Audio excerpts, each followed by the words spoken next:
El bioarte es arte hecho con material orgánico, así como animales, plantas, genes, ADN, piel humana y objetos de laboratorio que se utilizan para configurar una obra que modifica prácticas culturales y que puede ser complemento o justificación de otras manifestaciones como el videoarte, la fotografía, el arte sonoro o el net art.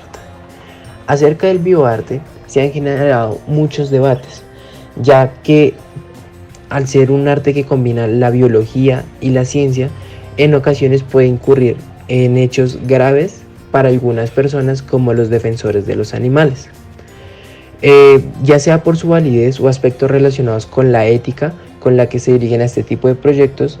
Los avances en los procesos tecnológicos y creciente desarrollo de la biotecnología de estrecha relación con el bioarte han puesto en el camino a los aspectos biológicos como elementos para constituir un nuevo discurso artístico que involucre a la escena de la ciencia, específicamente a la biología, a través de organismos y el propio espacio de experimentación con el objetivo de explorar diversas formas de representación y comunicación del medio. En el año de 1999, en el Festival de Arts Electrónica en la ciudad de Brooklyn, el artista y científico Eduardo Kac se convirtió en el pionero del bioarte. De allí que se acuñara el término gracias a él, ya que él presentó un gen artístico cuya lectura se hacía a partir de un libro de la Biblia. Pero su obra más reconocida sería un conejo fluorescente de nombre Alba, que se construyó a partir de ingeniería genética, con el concepto de arte transgénico o bioarte, lo que adquiriría una representación visual sobre la factibilidad de esta naciente vanguardia. El conejo Alba, hecho de colores fluorescentes gracias a una combinación genética entre una medusa del Pacífico y un conejo albino, es la obra que hace hazaña en la genética y ha suscitado un debate social acerca de si la modificación genética debe considerarse como una forma de arte. Con esto, por primera vez el arte y la ética se relacionan en el mismo terreno y bajo los estatutos del arte vivo. Eduardo Kac integra en su trabajo la exploración y la fluidez de la posición del sujeto en el mundo post-digital, al tiempo que cuestiona la evolución, la memoria y la creación. Otros ejemplos de algunos artistas que han modelado el bioarte utilizando tecnologías y otros conceptos son algunas organizaciones como Tissue Culture and Art Project, que está compuesta por artistas y científicos dedicados a la generación de carnes y pieles alternativas a partir de material alimentado en bioreactores. Son algunos ejemplos de bioarte. Este trabajo es una respuesta a la problemática social como la producción de alimentos en el futuro ante los constantes cambios en el ambiente. También artistas como la portuguesa Marta de Menezes hizo su propia obra de bioarte al crear mariposas adultas en las que incluyó patrones modificados en sus alas con motivos artísticos. La pieza de nombre Nature consiste en adecuar patrones determinados artificiales sobre las alas de las mariposas, las que están elaboradas con células vivas, pero que no les fueron otorgadas por la naturaleza. Adicionalmente, el artista del performance Stellark se injertó una oreja de tipo orgánica como una extensión o protuberancia de su brazo izquierdo. La oreja es una réplica a escala de la original. Fue alimentada a través de bioreactores durante un periodo de tiempo. Su objetivo era cuestionar la naturaleza al confrontar sus propios destinos. Quizás la repercusión más significativa del bioarte esté en el cuestionamiento de los procesos evolutivos de las especies, que se han visto modificados por la mano del hombre, con la adición de elementos externos a su morfología o dentro de su código genético. En el aire todavía queda un debate sobre la diferencia en la aplicación de la ética en el bioarte y en las prácticas de biotecnología con fines de lucro, tales como la producción de fármacos o las pruebas de muestras de ADN para los criminales. Sin embargo, el bioarte guarda mejor reputación por permitir hacer una crítica como cualquier otra forma de manifestación artística, sin comprometerse con una postura hecha a partir de un juicio sobre si está bien o mal utilizar la ciencia como medio para fines más útiles. Al final, los bioartistas son los creadores de un impulso cultural más grande por reinventar la naturaleza a través de la ciencia. Pero para comprender el bioarte debemos tener en cuenta su historia, que surge desde los primeros años del siglo XXI. El bioarte se ha consolidado como un campo de especial interés para artistas, teóricos e instituciones. Sin embargo, las relaciones entre arte, biología y tecnología pueden documentarse desde el primer tercio del siglo XX. La tarea de historiar este contexto de relaciones se hace necesaria para comprender la génesis y las transformaciones que ha experimentado este campo de trabajo artístico. Este tipo de análisis histórico revela que bajo la aparente homogeneidad del término bioarte se oculta una heterogeneidad de prácticas y discursos que no deben ser obviados, ya que son una fuente valiosa para comprender las distintas voces y controversias que acoge el bioarte. El bioarte, para el historiador del arte, no existe como un elemento autónomo, sino que se nutre de inercias y genera tensiones como resultado de su interacción con otros campos artísticos, con los que inevitablemente se relaciona. El arte de los medios y el arte contemporáneo ortodoxo, se puede decir que la obra de bioarte más famosa y cuya autenticidad se ha puesto en duda data del año 2000 y se conoce como el conejo Alba. Esta fue ideada por el artista brasileño Eduardo Kac y aparentemente se trató de una criatura modificada genéticamente, un conejo albino en cuyo ADN se insertó la proteína fluorescente GFP o Green Fluorescent Protein, presente en ciertas medusas, la cual hacía que el mamífero brillara bajo focos de luz negra. Según el artista, solicitó apoyo de un laboratorio francés para su desarrollo. La existencia de este animal acaparó titulares de los principales periódicos y noticieros del mundo e impulsó intensos debates. Sin embargo, uno de los científicos franceses negó haber colaborado con el artista, apelando que los consejos de su laboratorio estaban allí desde hace varios años y con fines de investigación. Por otra parte, los científicos advirtieron que los ojos y las orejas del conejo son verdes bajo la luz ultravioleta, pero el pelo no brilla porque es un tejido muerto que no expresa el gen. Solo si el conejo fuera afeitado, el cuerpo brillaría. Otros investigadores y artistas que han realizado proyectos similares a los de Eduardo Kac han dudado de la autenticidad de la fotografía del conejo. Otro de los proyectos de Kac data del año 1999 y fue denominado Génesis. En él, el artista tomó el versículo 1.26 de ese libro de la Biblia para transformarlo en código Morse y de ahí el lenguaje de ADN, a fin de introducirlo en bacterias de la especie Escherichia coli.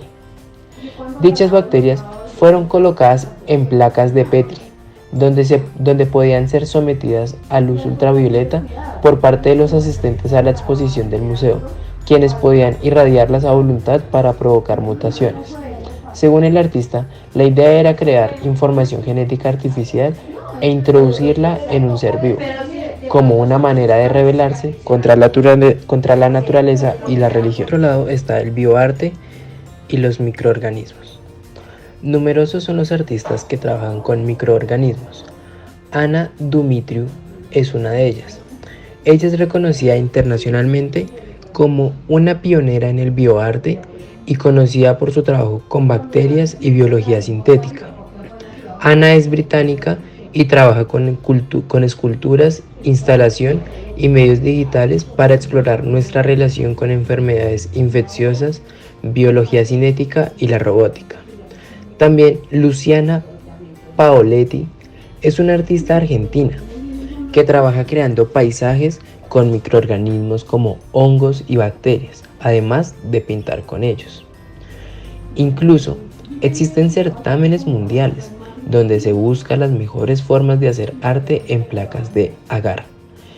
Agar Art, como es denominado, es organizado por la Sociedad Americana de Microbiología. Es uno de ellos. Una científica argentina resultó ganadora recientemente por su trabajo que emula constelaciones con bacterias del género Salmonella, creadas sobre agar sólido en placas de Petri. Lo que actualmente llamamos arte y biología han mantenido una relación constante con diferentes intensidades. Desde las primeras pinturas prehistóricas, desde las primeras representaciones de animales en los hábitats protegidos de los humanos, como las cuevas. A través de nuestra mirada retrospectiva, estas pinturas nos muestran una comprensión compleja del funcionamiento de los procesos vitales para los animales. Es una estrecha conexión con el medio. Es particular y relevante que tanto los discursos propios de la historia de la ciencia como los propios de la historia del arte tomen estas pinturas como el primer hito significativo para ambas narrativas históricas. Cabe destacar también se encontraron un curón en demarcar la construcción de Stonehenge como un punto de inflexión para la ingeniería, la astronomía y la arquitectura. A lo largo de las diferentes etapas que dieron forma al periodo histórico, arte y ciencia evolucionaron paralelamente.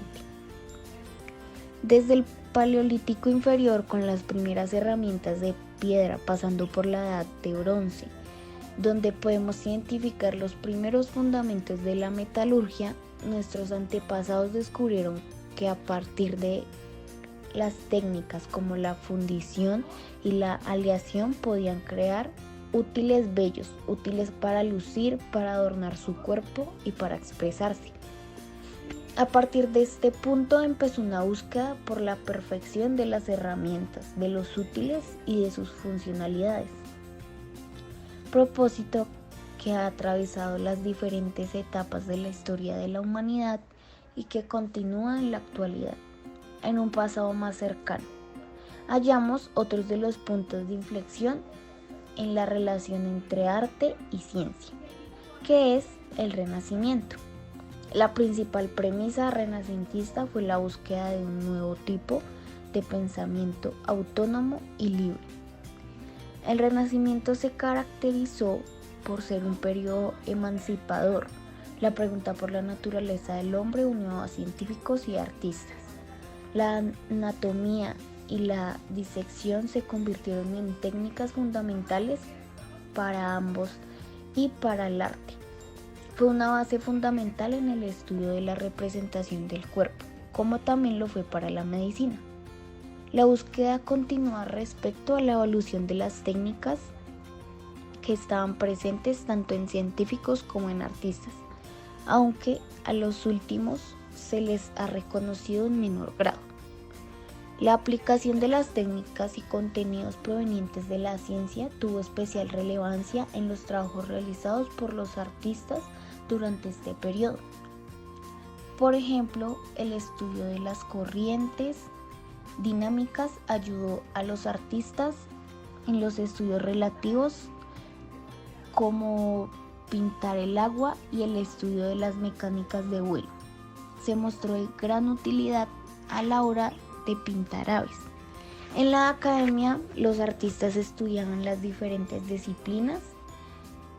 Quizás fue entonces cuando empezó la carrera transdisciplinar de las prácticas artísticas.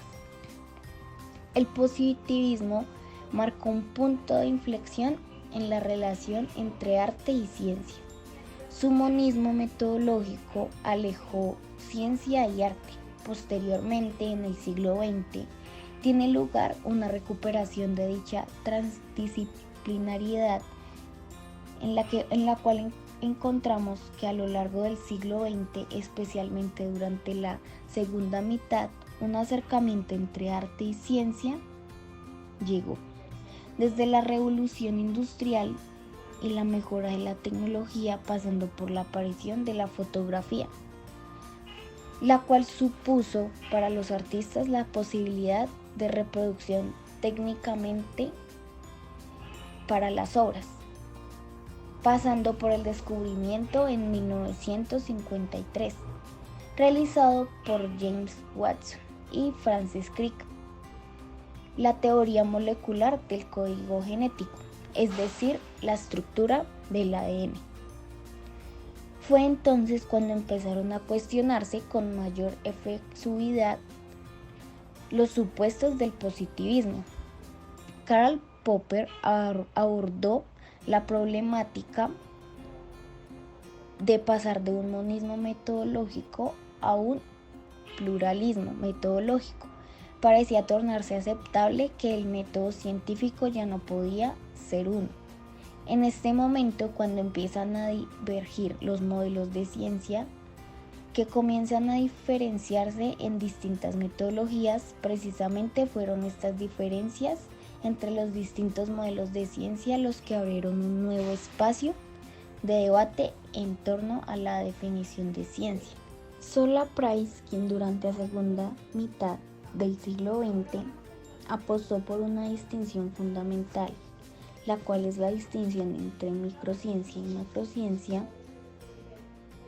Según Price, la microciencia sería la ciencia que tuvo lugar durante los siglos XVII, XVIII y XIX. En cambio, la macrociencia es la que tendría lugar en el siglo XX. Esta última se distinguiría de la primera por el ritmo del crecimiento, el cual sería considerablemente más rápido. Este crecimiento exponencial de la ciencia durante el siglo XX fue el motivo por el que Sola Price planteó la hipótesis de que la ciencia había encontrado en una nueva fase la de la microciencia. Sola Price tomó el concepto de macrociencia de Alvin Weinberg, quien apostaba por un criterio económico para definirla.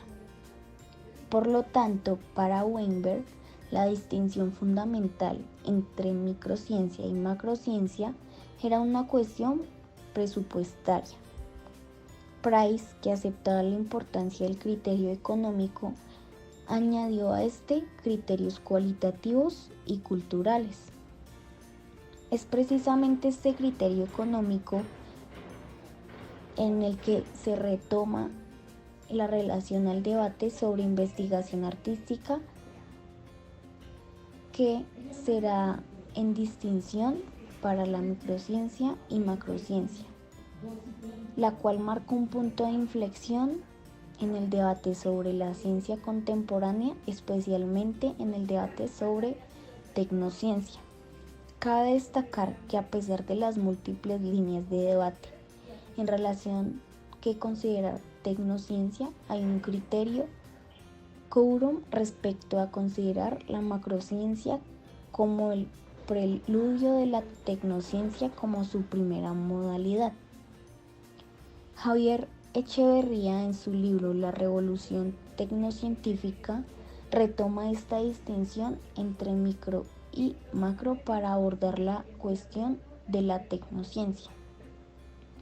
Echeverría señala que hay diferencias importantes entre ciencia, teoría y tecnología, que el mayor riesgo conceptual consiste en hacer omnipresente el término tecnociencia.